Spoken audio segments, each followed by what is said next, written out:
Very excited to talk a little footy with my friend, CBC Sports senior contributor, Shireen Ahmed. Shireen, I love talking Olympics with you. Very excited to talk soccer now. And I knew this was going to be a good chat when I saw the ice cream come out on Twitter last night while you were watching the Costa Rica game. Ice cream means stress, Brendan. That's what it means for me. Yeah, it was a stressful night to watch as well. But I mean, this has been such an incredible calendar year. You know, you look at the women winning gold in Tokyo in 2021, and now the men qualifying for the World Cup, seemingly booking their ticket. This really does feel like the biggest year in Canadian soccer history to me. Yeah, I think it's important to remember that this didn't come overnight. And a lot of fans that are just joining the community and coming into it, this is a lot of years of toil.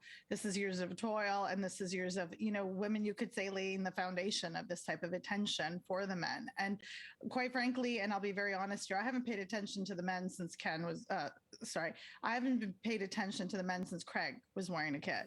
So I think that's fair to say. But the point is that this didn't come out of nowhere. And there is a way that we can be excited, but also recognize how this program has been building and what John Herdman's been doing for the last couple of years.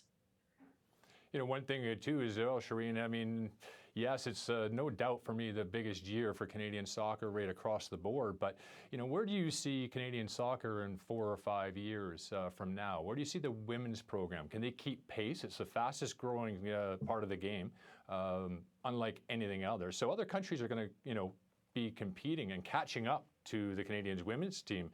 How do you see them managing that? Will we get a league in Canada? Do you see that happening? And what's your opinion on that? Okay, well, there are no loaded questions in that, Craig. Thank you. I think the thing is that we're all in support of women's football. We all know this. I will support a women's league. I will support an expansion teams into this country. I mean, it's not acceptable that we are the top women's team in the world, arguably, and we don't have anywhere for our players to play at home. I mean, this isn't specific to soccer. We know what happens in women's hockey and women's basketball. But I will say this, that this squad is very young. I mean, there's older players, Borgen and Hutchinson are older, but we do have young players on this team, and we have the same on the women's side as well. So it's a young team. The vets arguably lead and guide with wisdom and with intensity and with passion and joy, and that's what we see. We've seen it on the women's side for a long time. We've seen that perseverance and that hard work. So I don't see it changing in the next couple of years. I think we're building. I don't think Canada has peaked. Last night showed us that. We've not peaked. But this is just one more thing. I don't consider last night a terrible loss. It was a very frustrating match for many of us. But that just means we'll celebrate, more happily and heartily on Sunday. And as for the women, I mean, I'm still feeling reverberations of 2012 in the Olympics and that call.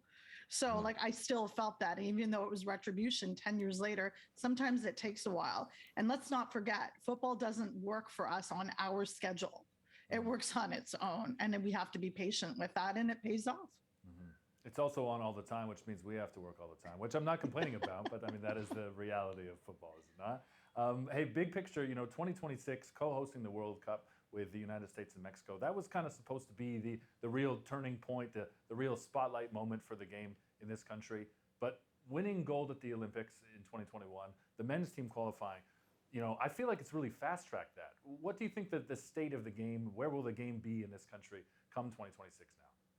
Well, I hope the men's program continues to have, support the way that it does. I hope that it just increases. I hope that also, and I will say this, I do hope some of that attention and that money falls.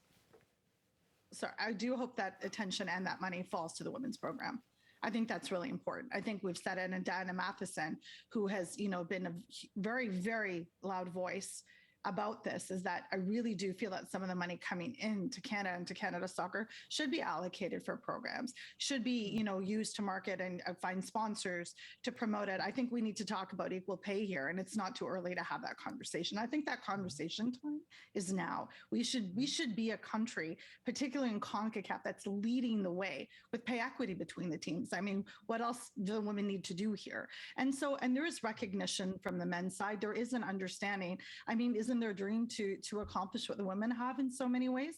So let's figure this out. Let's have those conversations. Let's not shy away from them. But most important, listen to the players on both sides.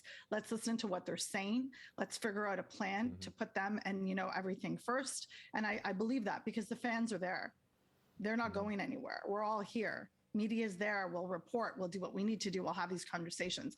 But it's not too early to get uncomfortable with talking about these important things. We want the games to grow. We want the sport to have, cemented interest. Let's start putting money where our mouth is. Shireen, do you think there's a case too that it would be very helpful if we had some outspoken men's national team players currently that came out and spoke on behalf of the women's program and equal opportunity, equal pay? Absolutely. And I think that's really important, Craig, that you made that point. What I would love to see is John Herdman do it. I mean, he's one of the coaches in the entire world that uses the women's program and the plans that he had to help instruct and guide and coach the men. He is one of the biggest proponents of the women's game. And he's not like one of those other coaches that have used the women as a stepping stone. He's never done that. He has ultimate respect. Would I like to see him comment? Sure. I mean, I'm understanding there'd be barriers and there'd be challenges in that, but I would like to see it. I mean, there's arguably fandom and there's relationships happening between, Alphonso Davies is dating Jordan Huinema. So it's not like the teams are strangers to each other. They're friends, they're collaborators with the same ideals and goals. But would I like to see more commentary coming from the men? I always want to see commentary coming from the men in support of women. I mean, the answer to this question. Shireen, I love all the conversations that we get to have here on CBC. Thanks so much for taking the time to speak to us today. Thanks for having me, lads. Let's go Canada.